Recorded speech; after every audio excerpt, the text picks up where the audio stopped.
When you look at the richest man alive today, names like Jeff Bezos, Elon Musk, and Bill Gates, it's easy to think we're living in the age of unparalleled wealth. But history tells a different story. Because over a century ago, a man built an empire so vast, so dominant, that even today, no one has managed to surpass his fortune. This is the story of John D. Rockefeller, the quiet, relentless businessman who turned oil into power and power into history. John was born in 1839 into a world of chaos.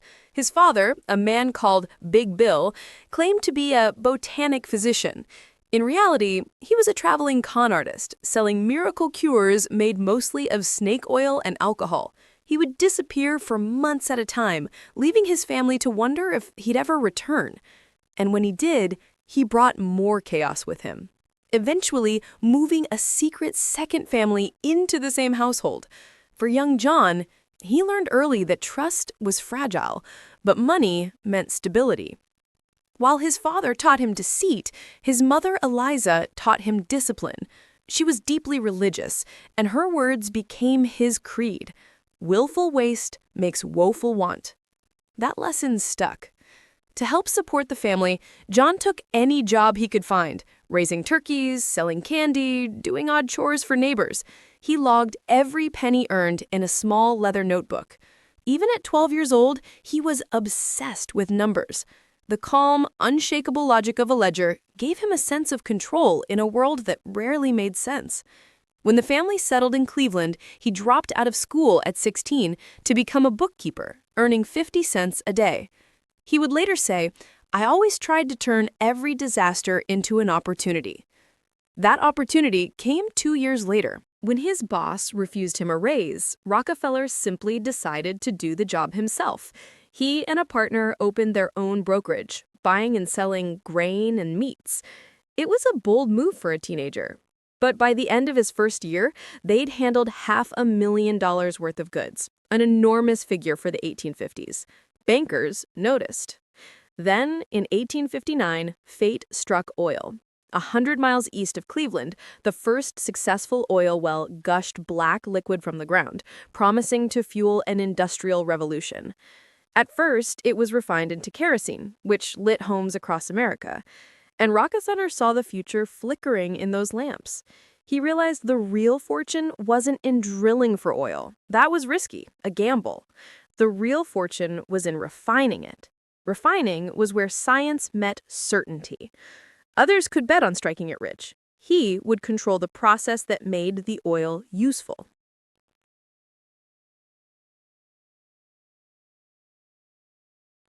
In 1863, a new railroad connected Cleveland to the oil fields, and Rockefeller seized the moment.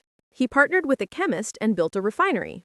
But what set him apart wasn't just engineering. It was a ruthless obsession with efficiency.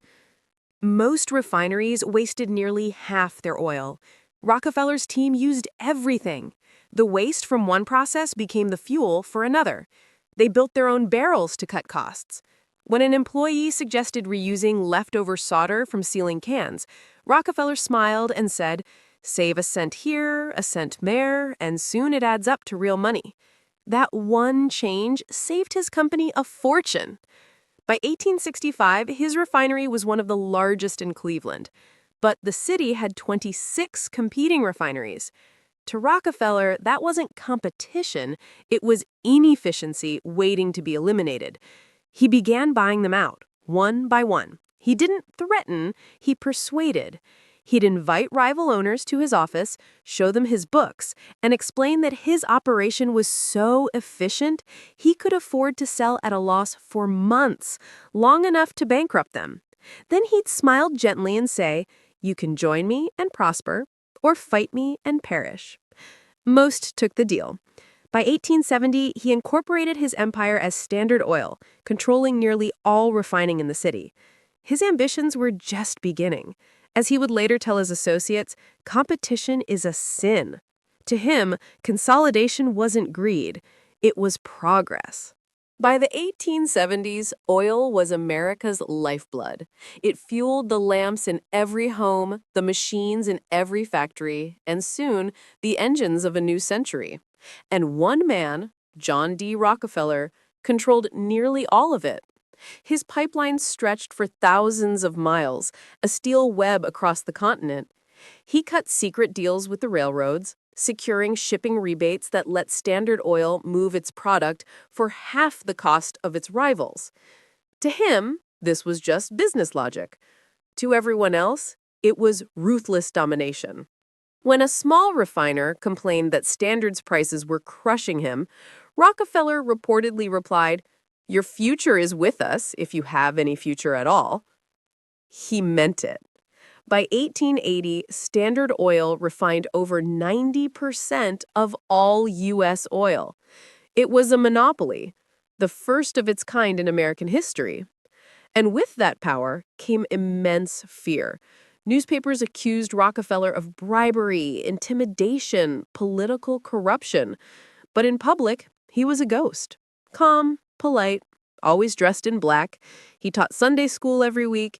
He donated generously to churches. In his mind, business and faith weren't just compatible, they were intertwined. Efficiency was godliness, waste was a sin. But behind that serene mask was a strategic genius, constantly re-engineering the world around him. He didn't just refine oil, he owned the barrel makers, the shipping fleets, the marketing firms, even the chemical plants. Every single link in the oil chain, from the well to the lamp, ran through Standard Oil. To manage this sprawling empire, Rockefeller pioneered something revolutionary: the trust. In 1882, he formed the Standard Oil Trust, a holding company that controlled dozens of smaller firms, all coordinated by a single board. It was the prototype for the modern multinational corporation. But many Americans saw it not as innovation, but as a terrifying new form of power. One unelected man with more influence than some governments. Politicians took notice. In 1890, Congress passed the Sherman Antitrust Act, a law aimed directly at men like Rockefeller. But he had already moved. He relocated the trust to New Jersey using its lenient corporate laws to rebuild his empire legally, if not morally. At the same time, new threats were rising. Massive oil fields in Russia, controlled by the Rothschilds and the Nobel brothers, began flooding Europe with cheaper kerosene. For the first time, Standard Oil faced a rival it couldn't just buy out. Back home, the Gilded Age was creating astonishing fortunes and staggering poverty, and public anger turned against the men they called robber barons. Rockefeller, once admired as a visionary, was becoming the villain, and one journalist made it her mission to prove it. Her name was Ida Tarbell. Her father's small refinery had been destroyed by Standard Oil's tactics. Now she wielded her pen like a weapon. In 1902, her 19-part exposé, The History of the Standard Oil Company, shocked the nation. She called Rockefeller a money machine with a human soul removed, detailing how he crushed rivals, manipulated railroads, and deceived the public. Rockefeller never responded publicly. He just smiled, tipped his hat to reporters, and carried on. But privately, he was rattled. He started avoiding the press. He devoted more and more of his fortune to philanthropy, donating millions to universities and medical research. But the damage was done. The story was out. The U.S. government had found its villain. In 1911, the Supreme Court delivered a verdict that should have been the end of John D. Rockefeller. His massive empire, Standard Oil, was found guilty of being an illegal monopoly. The order was simple: break it up. The company was shattered into 34 separate pieces. Most people thought this was his ruin. Instead, it was the single most profitable event of his life. It made him richer than any human being who has ever lived. How? Because for every one of those 34 new companies, names we still know today like Exxon, Chevron, Mobil, Rockefeller still owned a piece. And when those individual stocks were unleashed on the market, they skyrocketed. His fortune didn't just grow, it multiplied. practically overnight. By the time of his death, his net worth, adjusted for today, was around $400 billion. Not even Bezos or Musk have come close. But this story isn't just about a number.